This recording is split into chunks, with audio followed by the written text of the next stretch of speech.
and if you're approachable and people know you're sincere and you've created an environment where it's okay to fail. I'll tell you, when I first became mayor, I was trying to revamp our safety procedures, and really there wasn't too much in place. And so I thought, we're going to do a contest, and whoever turns in safety ideas of things that we should fix, we're going to give them a prize, a gift card, different things like that. I bought a big toolbox, some other giveaways, and we ran this program, this contest, and I got one suggestion. And the city of Lafayette's not small, right? We're about 75,000 people. We have about 600 full-time employees. When you add all our budgets together, civil city, redevelopment, water, wastewater, stormwater, we're about $120 million a year operation. That's what it takes to keep us running. That's in projects that we build. So we're a fairly large organization. I got like one suggestion. So I'm thinking, well, maybe the prizes weren't good enough, but they're not bad. I got some good gift cards. So I call a few people in that I know. I said, hey, what's up? I said, I'm trying to get us going on safety. And they said, well, everybody's afraid. I said, afraid? Afraid of what? They said, well, they're afraid that if they turn something in that somebody else not doing right, then they'll get in trouble for not reporting it sooner, and the people that are doing the process wrong or not practicing safety the way we should, they'll get in trouble. Well, that never even crossed my mind. I mean, I was fairly new in the job, and I thought, I said, well, that's not what we're doing. I'm just trying to figure out how we can get better. Nobody's getting in trouble. And they said, well, you're going to have to work really hard to convey that message to people, and you're going to have to make them believe it. So we spent a lot of time educating, talking, and then ran the program again and got all kinds of ideas, made a whole new manual, and fixed all kinds of things that made us a lot safer, and we continue to do that today, and now people come forward all the time with ideas. So I think those kind of things are important.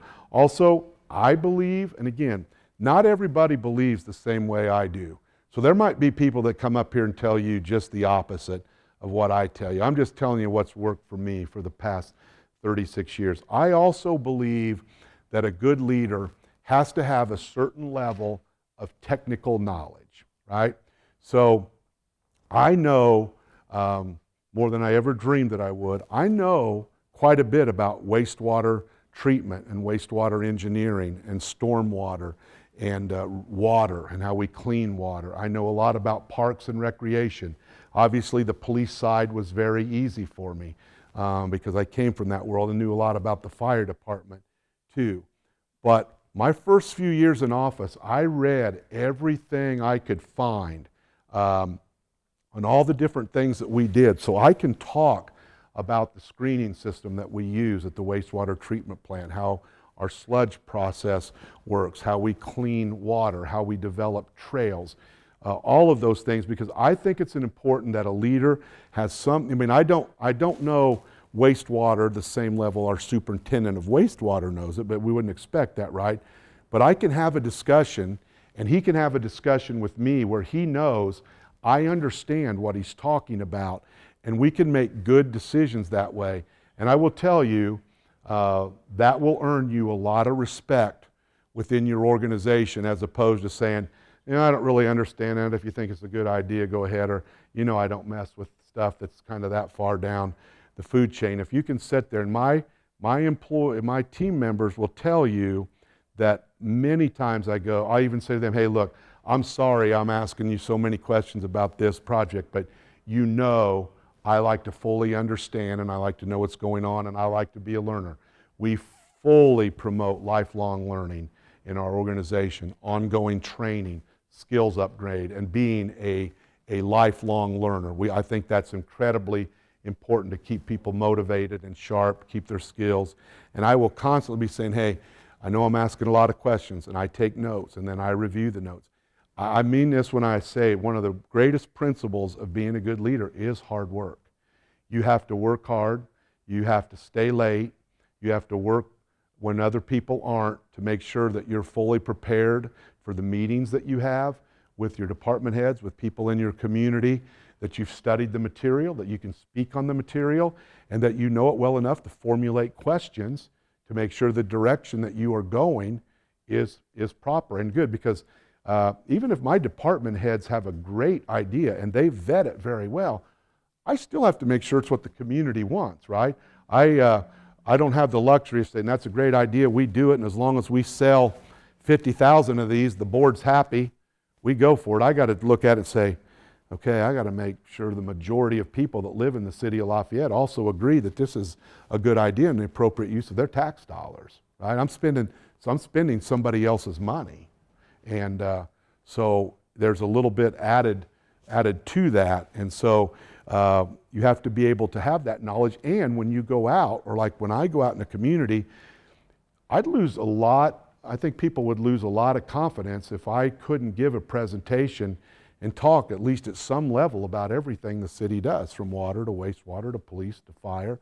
I think people would wonder, does he have the skill set to be making those decisions for all of us? And so I think part of leadership is being prepared, being a good public speaker, being able to take that message out. I'm going to, oh geez, it's late, lots later than I thought. Okay, I'm going to hurry. Holy cow. Let's go to these books. I didn't realize it was that late, I'm sorry. 2 other books. I just talked about being a good public speaker and being able to do a good public presentation, whether it's a group of 2 or 3 people, a group this size, or I have to speak to groups sometimes of 200 or 300 people, right? I travel around the world, China, Japan, different places on business. So you have to be able to do good presentations. Again, most people aren't born great public speakers. I wasn't born a great public speaker, and I don't even know if I'm great now, right? But I know I've worked really hard to continue to improve myself to make sure that I can make those presentations, whether it's here or Japan or wherever I'm at, to represent this community and try to achieve our goals. So again, I'm a reader, so I apologize if you're not. I read everything I can get my hands on. And I read, when I finish one book, I pick up another book, and I like to learn. And if I read everything from fun stuff on the Civil War, American Revolution, and on presidents and different things. That's kind of my hobby reading, to things on leadership and strategy and motivation. But I just like to read. So if you, again, get a chance and you got to do public presentations, 2 books. One, this book right here. It's called Speak Like Churchill, Stand Like Lincoln. This book here, in my opinion, of all the books I have ever read on public speaking and preparation for public presentations, this is the book I've ever read. It's 21 Powerful Secrets of History's Greatest Speakers. And so there are chapters on here from everything called the Power Pause, the Power Opener, Power Points, Power Brief, Power Quote, just chapter after chapter of how to put together very good presentations and how to use quotes and how to use what they call a power pause. Right? Getting people's attention, bringing them back to you.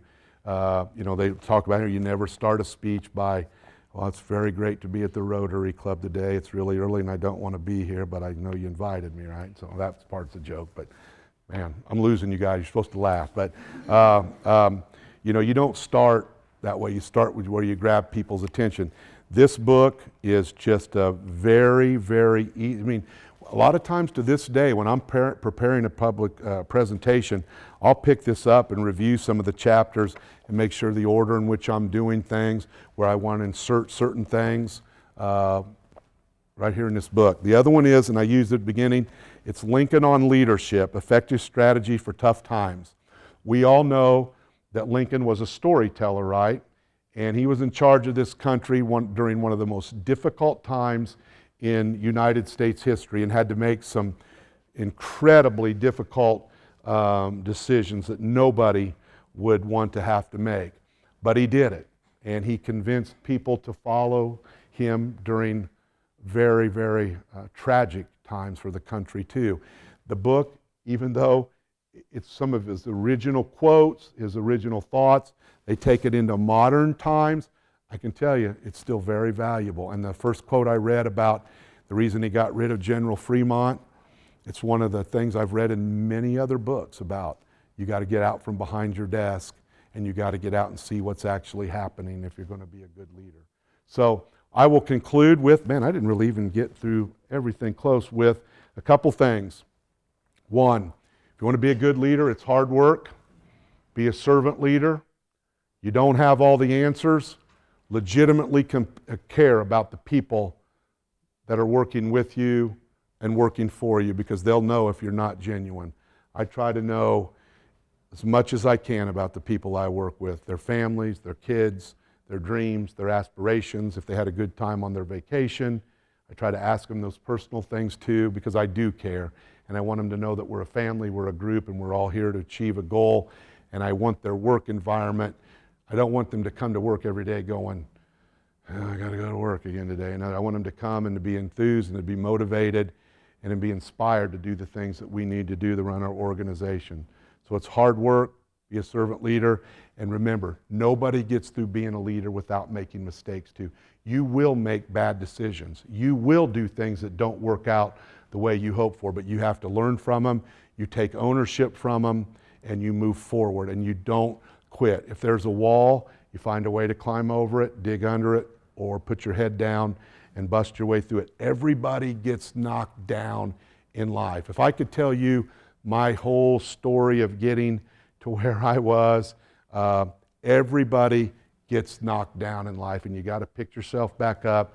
Don't be afraid to make mistakes. Take ownership of them and move on. And if things don't work out the right away, don't quit. Very, very quick story. First time I went for sergeant, I had done all the extra training I could do, paid for it out of my own pocket. I was on the SWAT team at the time. I wasn't the SWAT commander, but I was on the team. I thought I had done everything I could possibly do to be the best qualified for that sergeant's position. So I put a big resume together. I went up to the merit board and I handed each one of them a copy of my resume, had all my certificates in it, all the extra stuff I've done, and they were really nice gentlemen. They went around the table. Some of them knew my dad had 7 brothers and sisters. We have a very large family. So some of them knew my aunts, my uncles. They made some very courteous comments. And I was sitting there thinking, oh, this is going pretty good. This might work out the way I was, to know my family. So it gets around the last guy, and they said, well, you keep up the hard work, young man. We don't think you're old enough yet. So thank you. I never even got to talk. I never even got to give 1 minute of my prepared speech. They didn't even open my book. So, I got discouraged a little bit, as you do, but, the next sergeant one I got, the next lieutenant one I went for, I didn't get, and I thought I should have, but I got the next one, and then I did get the captain on the first try. Never made it to chief, but like I said, now I get to appoint the chief. So there are that's going to happen to all of you at some point. Things are not going to go, most of the time, the greatest leaders, one, have the greatest compassion and the greatest perseverance. It's about not quitting, because nobody gets there without some roadblocks. It's how you have that stamina, that passion about what you're doing, compassion for the people that you're doing it with, and the perseverance to not get up. So thank you very much, and I hope you have a great rest of the school year. Thank you.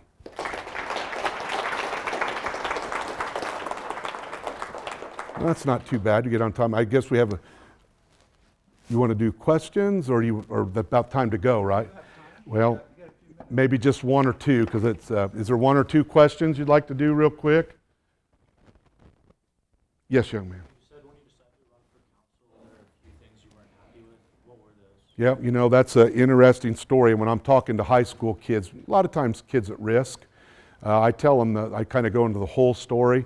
So I grew up in the north end of Lafayette, and not a lot down there, right? And they were thinking about closing the swimming pool, and I didn't think they were taking care of what parks there were down there very well. And I was determined to keep that swimming pool open. And so I really ran for city council kind of on that parks swimming pool issue. And so I joke to people, not joke, but I tell those kids that if there's something you believe in, stand up for it, even if you get knocked down, right? It's much better to get a black eye than back away from what you believe.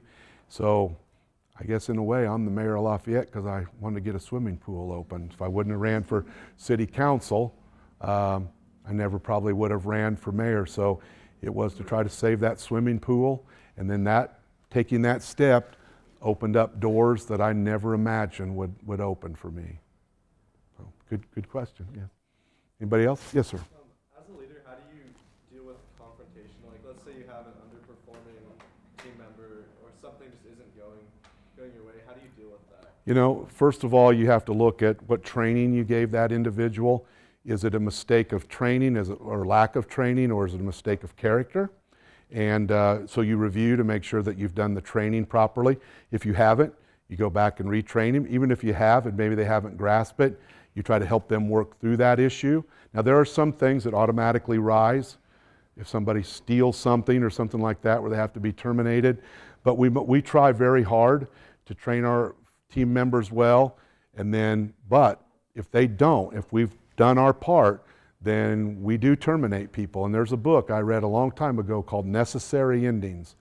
And it's a book about life and about businesses, and there are necessary endings sometimes for the good of an organization, and you have to make those difficult decisions. I will tell you, our turnover and of us losing people is very, very minimal. I think we've created a good environment. Most of the time, if we have to terminate an employee, it has nothing to do with their job performance. It's an unfortunate situation that occurred in their personal life or off duty, away from employment, that's egregious to the point that they simply cannot work for us. We don't lose very many people at all due to actual work performance, but sometimes people make other mistakes in life that prohibit them from continuing with our organization. Yes. Yes, sir.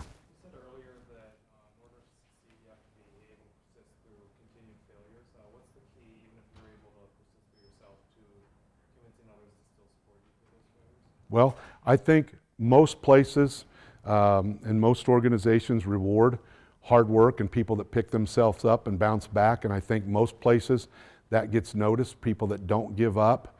You can't be afraid also to find out why you maybe didn't get that promotion. What did they perceive as what you were still lacking in for the good of the organization, and then try to take the necessary steps to gain that skill, to gain that knowledge. And so you can't be afraid to ask people, and you can't be afraid to develop mentors within your organization that will help you achieve the goals like they have. So don't be afraid to develop mentors also. But typically, not everywhere, you and I know this is not a perfect world, but typically hard work, perseverance within an organization, and people seeing somebody trying to continually improve will get rewarded. All right, well, thank you, everybody. Have a great evening.